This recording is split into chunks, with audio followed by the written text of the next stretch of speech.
What's going on, you guys? Petplatypus here, and as promised, I'm going to be reviewing Marvel's second Netflix original series, Jessica Jones.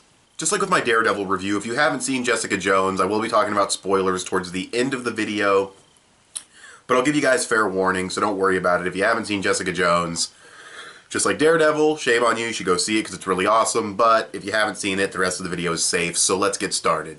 The main plot of the show is Jessica Jones is a private investigator who also happens to have super strength, and she does her private investigator thing, mostly just busting cheating husbands and wives, but she also suffers from post-traumatic stress because of a traumatic situation she had, or traumatic, not even just situation, but traumatic several months she had with a man named Kilgrave. And when that Kilgrave character comes back, even though she thought he was dead, and starts doing his thing, I'll get into his powers in a little bit, but once he starts doing his thing and fucking with people, she feels that she needs to bring him in, bring him to justice. He fucks with this one girl, and this girl ends up killing her parents, and she wants to set this girl free and prove that she's innocent and it was all Kilgrave's fault. Why did she kill her parents? Well, that's because Kilgrave can control people's minds just by talking to them.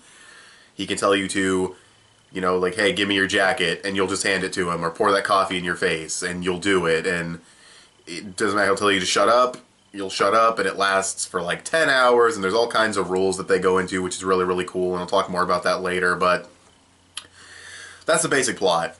Take this guy down, and along the way they meet new characters, meet characters she used to know, you get backstory and flashbacks, and all kinds of little twists and turns, and it's really, really cool. I like how the story is set up. It's very much not a superhero story, because even though she has super strength, it's nothing like Superman, it's nothing like the Hulk, it's nothing crazy. She can just, like, stop a car that's trying to drive away, but she probably can't stop an entire moving vehicle. And if she punches at full strength, she can kill a person in one punch. Have your Saitama jokes in the comment section below, but yeah, it's pretty grounded superhero powers. And it doesn't really feel like a Marvel series. Like Daredevil still had some of the superhero cliches. He had the suit at the end. It felt like Marvel to a certain extent, even though it was a lot darker and everything. It still kind of felt like it could fit in there. This one really doesn't, but I don't mind. I like the unique approach. And, yeah, it's pretty cool. I think it's actually really well done. I guess to get into a little bit more into the characters, you kind of have a Karen in this series, just like Daredevil, but it's Trish, her childhood friend and adopted sister. And, yeah, she's kind of headstrong, she's kind of stubborn, she wants Kilgrave to get taken down, and she doesn't throw her, so she doesn't do anything too stupid, but it's one of those characters where Jessica has to say, okay, relax, chill, we gotta be careful about this. But, she's pretty good, she develops and everything. You have this cop character who was controlled by Kilgrave, and he wants to get the bottom of things, and he gets expanded upon more as the series goes forward. But, then you have Kilgrave himself, and this is another Marvel villain done extremely well. I mean, I don't know what he's like in the comics, but here he's just awesome. He's a total sociopath, he's a total bag of dicks, but he has this charm to him. Not like a delightful charm, like you want to know the guy, but he has this charm where it's just like, man, you are such a fucking shit-eating piece of crap, but you're so fun to watch.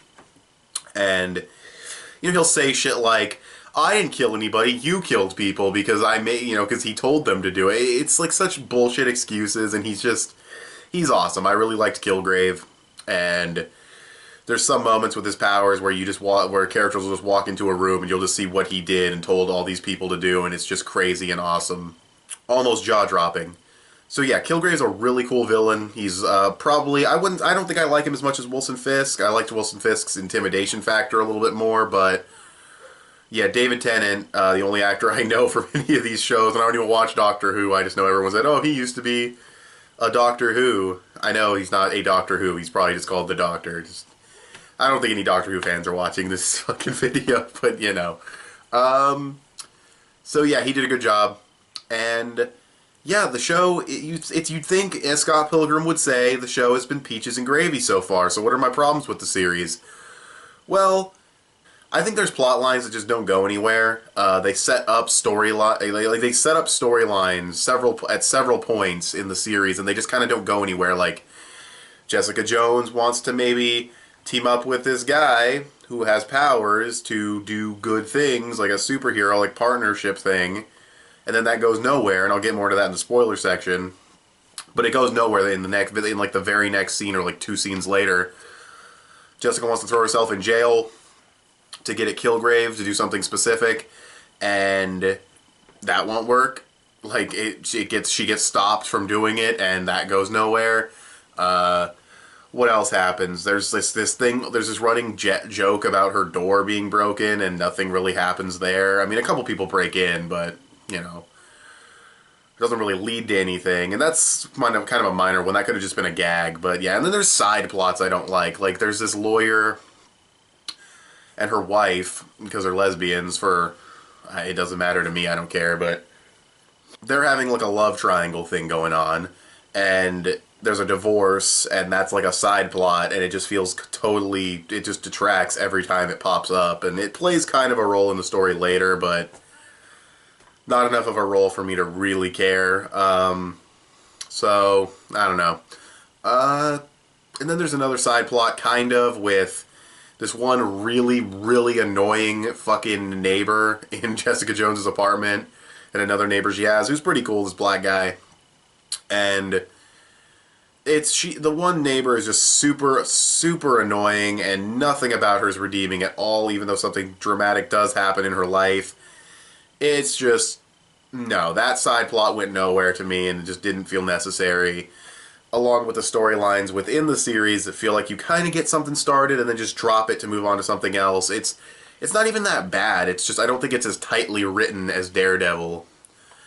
So yeah, but with those things being said, I still think Jessica Jones is a really good series. I definitely think you should check it out if you checked out Daredevil. It's different from Daredevil. It's different from anything else Marvel's put out. It's really, really entertaining. It is violent, but I'd say probably as violent as Daredevil, maybe a little less. Probably a little less violent than Daredevil, but definitely more sexual than Daredevil, so you should probably know that going in. But yeah, I don't really have much else to say about the series. I'll give it a solid like 8 out of 10. It's still really, really entertaining and really, really enjoyable.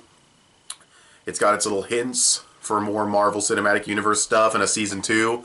Though I do think they focused on those hints a little too strongly. Like, Daredevil left them just enough to where it's like, oh, that's mysterious. What the hell's going on there? Where here it's kind of like still the same thing, but too much talking about it. It kind of became a plot thread and then kind of got dropped before the season finale. And you forgive it because you know it's setting up Season 2, but I think they just focused on it a little too much. But like I said, Daredevil I think is more tightly written. I did enjoy Daredevil more from a writing standpoint. Pretty much from every standpoint, I enjoyed Daredevil more, so yeah. But that doesn't mean Jessica Jones is bad. As I said, 8 out of 10, it's really, really good. So, if you haven't seen Jessica Jones, you know, turn off the video. I'm going to talk about spoilers, or if you don't care about spoilers, I'll just keep going. But yeah, you know, but if you haven't seen it, you know, thanks for watching the video. Give it a thumbs up, share it on social media. Those will both help me out a lot. Instagram, PlayStation, petplatypus on both, all that stuff. Subscribe. Now for spoilers. I guess I'll just start with the simplest spoiler, and that is that Jessica Jones was immune to Kilgrave. I don't know how I feel about it. I mean, it makes sense to have some kind of way of fighting his ability because he's so overpowered, but for the main character to be the one who's immune, it just kind of ruined the sense of danger. I mean, she could get hurt, you know, her super strength didn't give her indestructible skin or anything. That was Luke Cage. But, yeah, and their romance, I didn't mention their romance in the main review. It wasn't a spoiler or anything. I don't know why I didn't mention it. It was pretty well done. It was pretty unconventional, and we're talking about two people who aren't, you know, they aren't green, you know what I mean? They're not scrubs when it comes to life. They've, you know, had their share of bullshit, they've had their share of fun, they're kind of just people who don't give a fuck. They do give a fuck, they fuck each other a lot, but, you know, it's just, there you go, there's the punchline. So yeah, the way their relationship starts off like that, and their banter back and forth, it's pretty nice. I like their romance. That Kilgrave moment where he scripted that one part, that was a really good twist. Their fight, Luke Cage versus Jessica Jones, was pretty cool, even though Jessica was running a lot. That was really, really cool. The fact that he scripted that whole moment, fucking Kilgrave, awesome villain. Yeah, his power's increasing over time, too, with those, like, boosts, those steroids or whatever. That was really, really cool, too. But yeah, there's really not... I mean, there's spoilers. Like, I mean, there's the, what is it, the IGH or whatever program that Jessica might be a part of, and then that one cop who popped those pills and turned into a psycho. I mean, okay, that's where she came from, probably. You know, that's how she got her powers. I mean, are they going to explore that in Season 2? Probably. Are we going to see more superpowered people? Probably. Or at least more pill poppers? Probably. I just think they focused on it a little too much towards the end. A lot of, like, Trish and her mom talking, and here's some folders, and you can come get more, and you find out what's in the folders. It has to do with Jessica, and then she almost confronts Jessica about it, and it's just like, I think she did by the end. I don't remember. I don't know why I don't remember. I just finished watching the series like a week ago. I think Jessica heard about that stuff, though. I think. But anyway, yeah, she did. Yeah, I remember they were in the car. But anyways, okay, so that, not digression, but that distraction. So what else happened? I'm trying to think, like, no real... That one guy died, the fucking nerdy dude, and that his annoying-ass sister fucking... Hated where that plot line went. Kind of hoped that sister would die. I liked the group of people. It's not really a spoiler, but I liked the group of people that were controlled by Kilgrave, and they would kind of discuss what it felt like psychologically, and they all came at it with a different viewpoint, and that was really, really cool and really, really interesting. I love that they explained his powers, like, oh, it can't work through the radio, and it can't do this or can't do that, and it was really, really cool. How they, gave him some limitations, but still made him pretty fucking overpowered. His powers did get pretty crazy, controlling all the people in the hospital and everything. Speaking of hospital, we got to see, I think I know the actress name, Rosario Dawson or something like that. She was the nurse who got a lot of focus in Daredevil. She got her little cameo episode here. It was pretty awesome to see her kind of just tying the two stories in. It would be cool to see someone from the larger Marvel Cinematic Universe in one of these Netflix shows at some point as a big surprise, but I doubt that'll ever happen.